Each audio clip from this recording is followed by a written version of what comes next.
Silakan duduk Bapak Ibu Saudara. Shalom.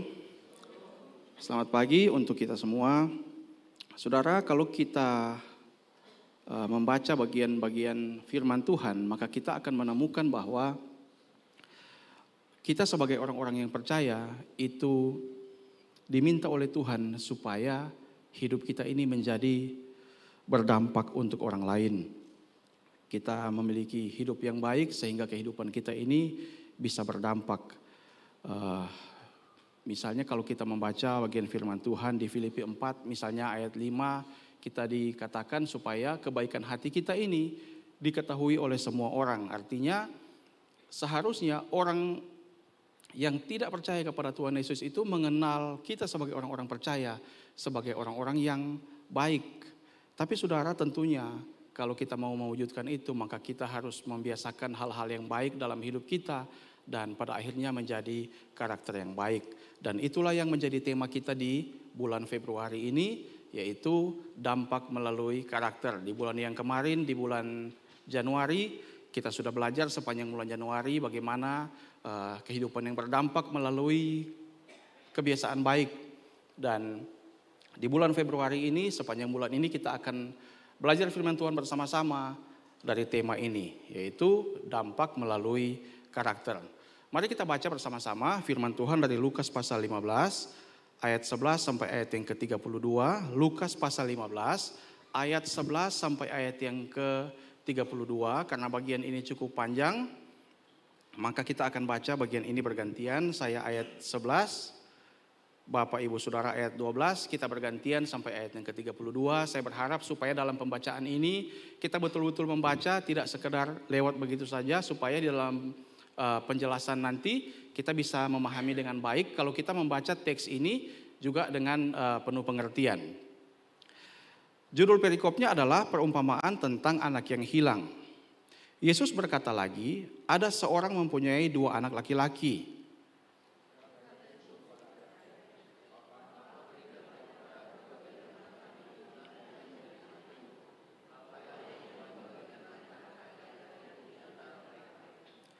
Beberapa hari kemudian anak bungsu itu menjual seluruh bagiannya itu lalu pergi ke negeri yang jauh. Di sana ia memboroskan harta miliknya itu dengan hidup berfoya-foya.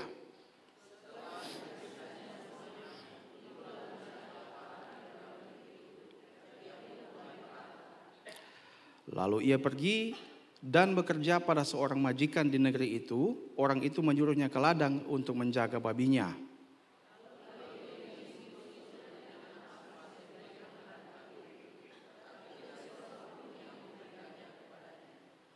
Lalu ia menyadari keadaannya, katanya, betapa banyaknya orang upahan Bapakku yang berlimpah-limpah makanannya, tetapi aku di sini mati kelaparan.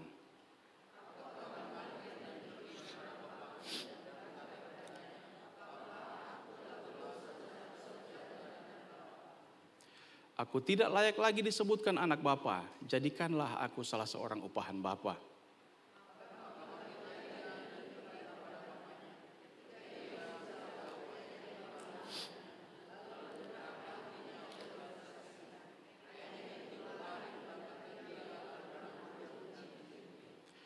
Kata anak itu kepadanya, Bapa, aku telah berdosa terhadap sorga dan terhadap Bapa. Aku tidak layak lagi disebutkan anak Bapa.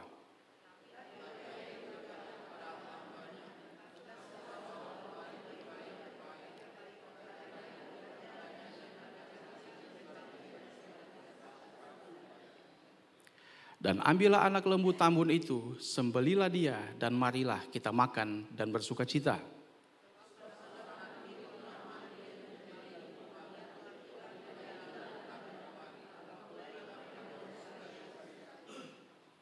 Tetapi anaknya yang sulung berada di ladang, dan ketika ia pulang dan dekat ke rumah, ia mendengar bunyi seruling dan nyanyian tari-tarian.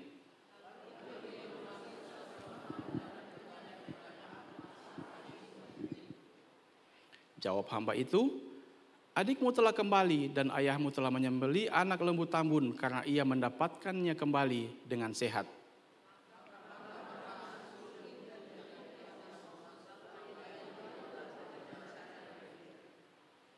Tetapi ia menjawab ayahnya, katanya, Telah bertahun-tahun aku melayani Bapa dan belum pernah aku melanggar perintah Bapa. Tetapi kepadaku belum pernah Bapa memberikan seekor anak kambing untuk bersukacita dengan sahabat-sahabatku.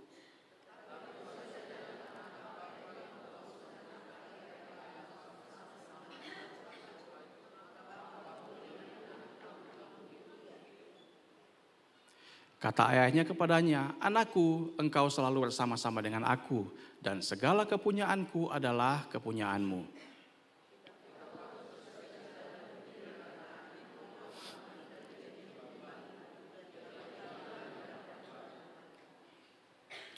Saudara, kita akan berfokus pada teks ini saja. Di sepanjang khotbah ini kita akan berfokus pada Lukas 15 ayat 11 sampai ayat yang ke-32. Dan saya akan menjelaskan sebelum kita masuk pada pelajaran rohani untuk kita, saya minta waktu sedikit untuk menjelaskan bagian ini kepada kita. Coba tampilkan slide-nya. Oke. Kalau kita lihat perumpamaan Tuhan Yesus di Lukas pasal 15 ini, tadi kan kita membaca ayat 11 sampai ayat yang ke berapa, saudara? 32, oke. Kalau kita membaca secara keseluruhan Lukas pasal 15 ini, maka kita akan menemukan bukan cuma satu perumpamaan yang ada di situ, tapi ada 3 perumpamaan. Yang pertama bicara tentang domba yang hilang, itu di ayat 4 sampai ayat yang ke-7. Nah, saya jelaskan dulu bagian ini. Yang kedua adalah dirham yang hilang, ayat 8 sampai ayat yang ke-10, lalu anak yang hilang yang kita baca tadi, ayat 11 sampai ayat yang ke-32. Lanjut. Diceritakan ada 3 perumpamaan ini tidak terjadi begitu saja, tapi ada latar belakangnya. Jadi sebelum Tuhan Yesus ceritakan itu, ternyata ada latar belakangnya. Di ayat 1 sampai ayat yang ketiga ini ada komplain dari para ahli Taurat dan orang Farisi. Kenapa Tuhan Yesus itu mau duduk makan bersama-sama dengan orang-orang berdosa? Coba lihat ayat 1 sampai 3. Nanti kan ayat 4 sampai 7 baru ada perumpamaan. Tapi sebelum Tuhan sampaikan perumpamaan itu, ada penjelasannya di sini. Dikatakan, para pemungut cukai dan orang-orang berdosa biasanya datang kepada Yesus untuk mendengarkan dia. Maka bersungut-sungutlah orang-orang Farisi dan ahli-ahli Taurat, katanya, ia menerima orang berdosa dan makan bersama-sama dengan mereka. Lalu Tuhan Yesus mengatakan perumpamaan ini kepada mereka. Lalu kita membaca ada 3 perumpamaan di sana. Nah, saudara, penjelasan sedikit. Kenapa pemungut cukai ini selalu disejajarkan dengan orang-orang berdosa? Saudara bukan hanya akan menemukan pemungut cukai disejajarkan dengan orang berdosa di ayat ini, tapi di ayat-ayat yang lain kita akan melihat bahwa seringkali pemungut cukai itu selalu di pemungut cukai dan orang berdosa. Kenapa begitu, saudara? Karena di zaman ini ketika Tuhan Yesus lahir ini, Israel itu dijajah oleh Romawi. Dan Romawi itu menetapkan cukai, menetapkan pajak kepada daerah-daerah jajahannya termasuk Israel. Dan ada orang-orang Yahudi, orang-orang Israel yang bekerja pada pemerintah Romawi untuk memungut pajak yang ditetapkan oleh pemerintah Romawi. Sehingga masyarakat orang-orang Yahudi itu menganggap orang yang bekerja, pemungut cukai ini yang bekerja pada pemerintah Romawi, mereka adalah pengkhianat bangsa, mereka adalah orang-orang yang berkhianat yang mau mengabdi kepada penjajah. Dan mereka dianggap juga orang berdosa. Sehingga kalau kita membaca bagian-bagian firman Tuhan, mengapa selalu pemungut cukai disejajarkan dengan orang berdosa? Ya karena itu tadi, mereka dianggap pengkhianat, mereka dianggap mengabdi kepada penjajah. Dan ketika Tuhan Yesus duduk makan dengan orang-orang ini, orang-orang pemungut cukai ini, orang-orang yang dianggap berdosa, ada komplain dari para ahli Taurat dan orang Farisi. Kenapa? Karena di zaman itu, budaya di zaman itu, duduk makan bersama-sama itu menandakan sebuah persekutuan. Jadi mereka menganggap, loh, Yesus ini kan seorang rabi. Kalau dia mengaku seorang rabi, dia seorang yang diutus oleh Allah, mengapa dia mau duduk makan dengan orang-orang berdosa pada saat itu? Itu artinya dia bersekutu dengan mereka. Lalu Tuhan Yesus ceritakan perumpamaan ini. Dan saudara, kalau kita tahu latar belakang mengapa perumpamaan-perumpamaan ini diceritakan, khususnya di Lukas 15 ayat 11 sampai ayat yang ke-32 yang kita baca tadi itu, tentang anak bungsu, tentang perumpamaan tentang anak yang hilang, anak bungsu, anak sulung itu, maka kita mungkin akan bisa dengan mudah mengidentifikasi siapa yang Tuhan maksudkan dengan ketiga tokoh yang muncul pada bagian ini. Silakan ditampilkan slide-nya. Kan ada 3 tokoh yang muncul pada pembacaan firman Tuhan tadi. Makanya saya ingin kita membaca dengan memperhatikan teksnya supaya kita tahu Tapi saya yakin mungkin teks ini memang sudah puluhan kali kita baca mendengarkan khotbah dari bagian ini, dari sekolah minggu mungkin. Sehingga kita tahu ada 3 tokoh yang muncul pada pembacaan tadi, yaitu anak bungsu, ada bapak ayah mereka di sana, dan juga anak sulung. Jadi kita akan mudah mengidentifikasi siapa yang Tuhan Yesus maksudkan, yaitu anak bungsu ini menggambarkan tadi pemungut-pemungut cukai orang-orang berdosa itu yang diterima oleh Allah. Lalu ada tokoh bapa di sana yang menggambarkan Allah dengan segala kasih, karunia, dan segala pengampunannya. Lalu juga ada tokoh yang ketiga yang kita baca di bagian akhir tadi, yaitu anak sulung. Ini menggambarkan orang-orang Farisi dan ahli Taurat yang marah ketika mereka melihat Tuhan itu menerima semua orang, termasuk orang-orang yang mereka anggap berdosa. Jadi kita akan dengan mudah mengidentifikasi siapa yang Tuhan Yesus maksudkan dengan perumpamaan ini. Ada 3 tokoh yang muncul di sini, saya harap kita bisa mengerti dengan baik. Nah, mengapa saya berikan penjelasan cukup panjang pada bagian ini, saudara? Supaya kita mengerti, karena kadang-kadang membaca perumpamaan tentang anak yang hilang ini, yang kita soroti adalah siapa? Anak bungsu selalu yang kita soroti. Tapi kalau kita tahu latar belakang yang saya ceritakan panjang lebar di awal tadi, maka kita akan menemukan bahwa yang menjadi sorotan itu bukan cuma anak bungsu, tetapi anak sulung yang Tuhan Yesus ceritakan dalam perumpamaan ini. Saudara bisa memahami itu? Makanya ada ungkapan begini, bukan cuma anak sulung yang terhilang, kedua anaknya ini dua-duanya terhilang. Anak bungsu terhilang di luar rumah, tapi anak sulung dia terhilang di mana, saudara? Dia terhilang di dalam rumah. Sekali lagi, anak yang bungsu dia terhilang di luar rumah, tapi anak yang sulung dia terhilang di dalam rumah. Dan saudara, saya mengajak kita bersama-sama untuk menyoroti bagian ini, bagian firman Tuhan ini dari sisi anak sulung. Dan kita akan melihat bagaimana hubungannya dengan tema kita, bagaimana kita menjadi berdampak melalui karakter yang baik. Dan kita akan melihat dari sisi anak sulung ini, saudara. Orang-orang Farisi dan ahli Taurat itu mereka orang yang tidak kurang kalau masalah ketaatan. Mereka adalah orang-orang yang betul-betul mentaati perintah-perintah keagamaan mereka, ritual-ritual keagamaan mereka, betul-betul taat. Mereka bahkan bisa dikatakan sempurna dalam mentaati itu. Tapi sayang sekali, hidup mereka tidak berdampak. Bukan cuma tidak berdampak, tapi ketika Tuhan Yesus menerima semua orang, mereka menjadi marah, mereka kecewa, mereka komplain, mereka bahkan tersandung melihat Tuhan Yesus menerima semua orang. Bukan cuma hidupnya yang tidak berdampak, padahal mereka orang-orang yang taat beragama. Tapi bukan cuma tidak berdampak, mereka malah marah ketika faktanya Tuhan menerima semua orang. Dan mengapa ini bisa terjadi, saudara? Kita akan belajar bersama-sama dan ini menjadi peringatan bagi saya dan saudara. Karena bisa saja apa yang terjadi pada teks ini juga bisa terjadi kepada kita. Kalau kita mau hidup kita berdampak, maka kita belajar dari teks ini. Apa yang harusnya kita waspadai dalam hidup ini. Ada 2 hal yang ingin saya bagikan kepada Bapak Ibu Saudara. Yang pertama adalah kebanggaan yang berlebihan terhadap kebaikan diri sendiri. Kalau kita mau hidup kita berdampak dan tidak seperti anak sulung ini yang menggambarkan orang-orang Farisi dan ahli Taurat itu, maka harusnya kita mewaspadai sifat ini, saudara. Yaitu kebanggaan yang berlebihan terhadap kebaikan diri sendiri. Ayat 29 coba tampilkan. Bagian firman Tuhan yang kita baca tadi. Ketika dia pulang dari ladang, anak sulung ini, dan dia lihat ada pesta, ternyata begitu dia tanya kepada orang yang ada di situ, dikatakan bahwa ayahnya itu membuat pesta karena adiknya sudah kembali. Apa yang dia katakan? Telah bertahun-tahun aku melayani Bapa dan belum pernah aku melanggar perintah Bapa. Saudara, dikatakan dia marah. Tapi dalam kemarahan itu apa yang dia katakan? Telah bertahun-tahun dia melayani ayahnya dan dia belum pernah melanggar perintah ayahnya. Dan saudara, anak sulung ini menggambarkan orang yang terlalu membanggakan kebaikannya sendiri. Atau dalam istilah yang mungkin lebih sering kita dengar, itu adalah orang yang sombong secara rohani, memiliki kesombongan rohani, merasa lebih layak daripada orang lain, merasa lebih benar daripada orang lain. Saudara, ini memang menjadi sifat alami manusia.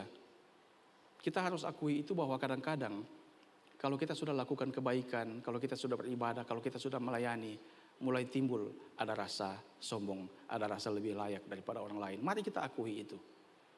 Tapi dengan teks ini kita belajar supaya kita tidak memiliki sifat itu, yaitu kesombongan rohani, merasa lebih layak, merasa lebih benar, merasa lebih benar daripada orang lain. Saudara, mungkin kita hari ini adalah orang-orang yang beribadah. Mungkin kita adalah orang-orang yang taat. Tapi mari kita mewaspadai ketaatan kita supaya kita tidak terjatuh dalam kesombongan rohani. Kalau kita sudah melayani, kalau kita sudah berkorban untuk pekerjaan Tuhan, mari kita syukuri itu. Karena kadang-kadang memang tidak terlihat. Tapi biasanya ketika masalah muncul, barulah keluar kesombongan rohani kita. Sama seperti yang diceritakan pada bagian ini. Mungkin tidak pernah dia keluarkan kata-kata itu selama ini. Tapi ketika ada masalah muncul, dia melihat ayahnya itu ternyata begitu mengasihi adiknya. Dia mulai komplain dan dia merasa dia yang lebih layak sebenarnya untuk dibuatkan pesta seperti itu. Saudara, salah satu kesalahan yang fatal, dan kalau kita tidak mau mengubah itu menjadi sebuah kesalahan yang fatal adalah ketika kita merasa lebih benar, merasa lebih layak, saudara. Karena kadang orang yang mungkin kita anggap banyak salah, kadang-kadang orang yang mungkin kita anggap itu lebih berdosa daripada kita, mereka lebih gampang bertobat. Tapi kalau kita sudah merasa hidup kita ini benar, kalau kita sudah merasa hidup kita ini, diri kita ini lebih layak, maka kita merasa tidak memerlukan sebuah pertobatan. Dan hal inilah yang seharusnya kita waspadai dalam kehidupan kita sebagai orang-orang percaya. Makanya ada ungkapan begini, saudara. Kalau iblis tidak berhasil menggoda kita menjadi orang jahat, maka dia akan berusaha membuat kita menjadi orang yang merasa paling benar. Dan itu juga menjadi sebuah kesalahan yang fatal di hadapan Tuhan. Kalau iblis tidak berhasil menggoda kita supaya kita jadi orang yang jahat, dia akan berusaha untuk membuat kita menjadi orang yang merasa paling benar. Saudara, coba perhatikan, kita akan melihat terus teks ini. Tampilkan kembali slide-nya selanjutnya. Bahwa kalau kita merasa diri kita ini lebih benar, maka kadang-kadang kita jadi orang yang suka membesar-besarkan masalah. Saya coba tampilkan lagi. Oke.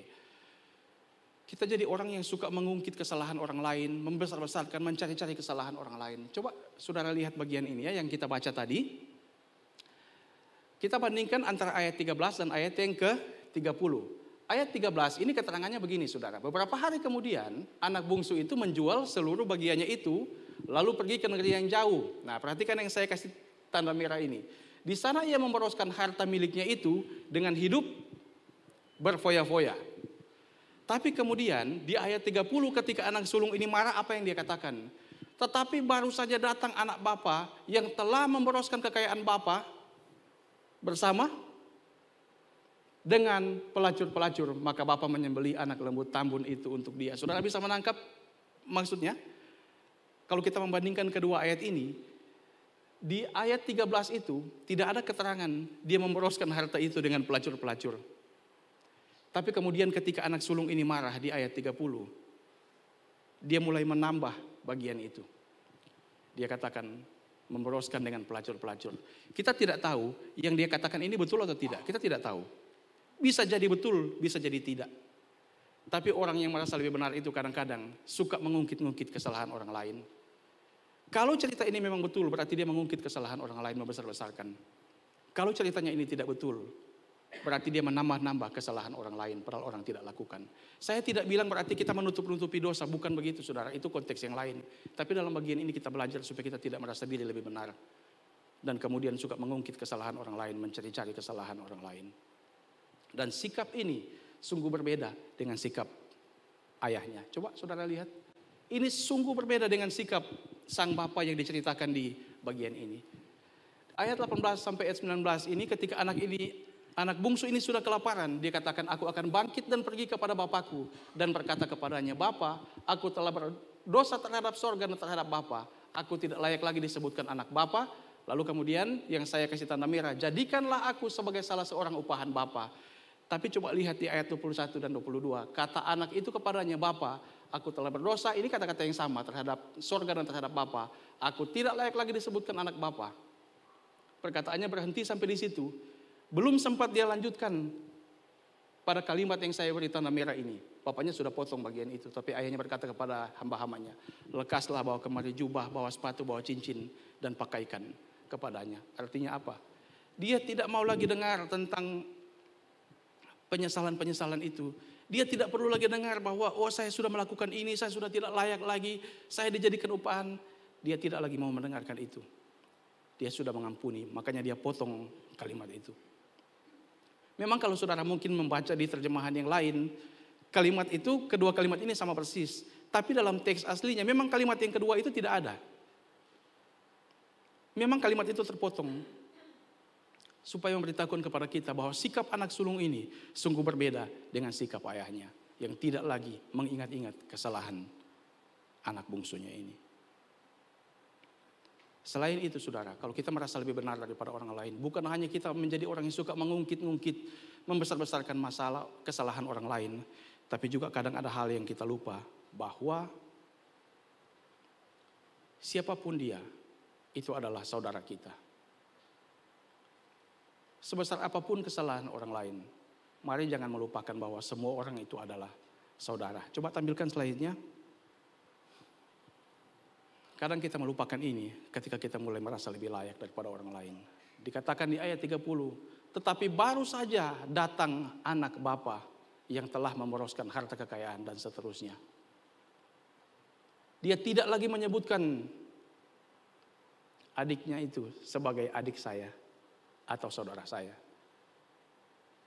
Tapi dia menyebutkan dengan satu kata yang sangat menyindir kepada ayahnya, yaitu anak bapa. Dia mau menyerang ayahnya, dikatakan, ini anak yang bapak manja-manjakan. Tapi sekarang dia diterima seperti itu. Tapi mari kita belajar. Kalau hari ini kita mungkin adalah orang-orang yang taat beribadah, jangan melupakan bahwa semua orang adalah saudara kita.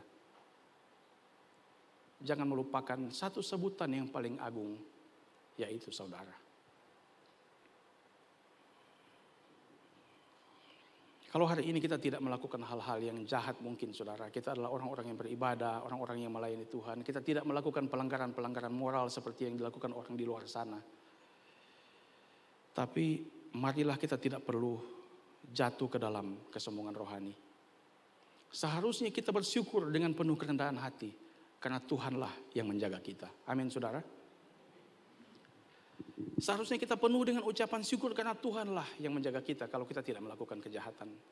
Dan tidak perlu membangga-banggakan apapun, apalagi sebuah kebanggaan yang berlebihan di hadapan orang lain dan di hadapan Tuhan.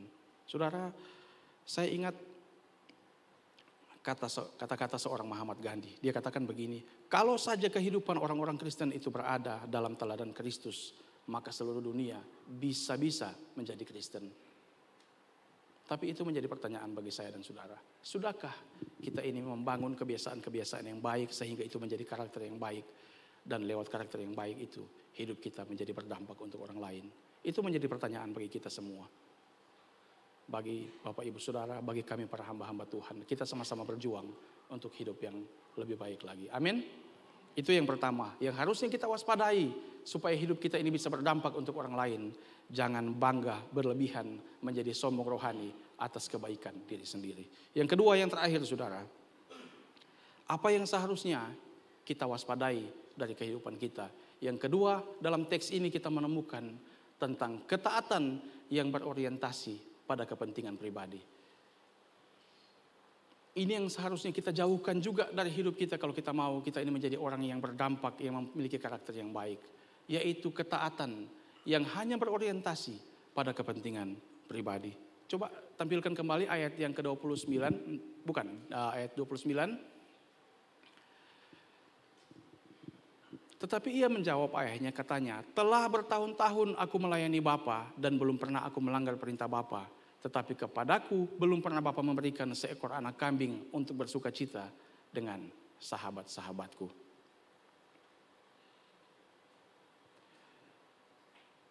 Konsepnya selama ini adalah konsep yang salah. Dia taat, tapi ternyata untuk sebuah kepentingan. Ternyata begitu ada masalah muncul dan dia komplain, di situ terlihat bahwa ternyata ketaatannya selama ini itu hanya berorientasi pada kepentingan pribadi. Makanya dia katakan, dia sudah bertahun-tahun melayani Bapa, tidak pernah melanggar perintah, dia taat. Tapi dia tidak pernah diberikan seekor anak kambing. Dia membuat satu perbandingan, anak kambing pun tidak pernah, tapi anak Bapa yang anak bungsu itu diberikan anak lembu yang tambun.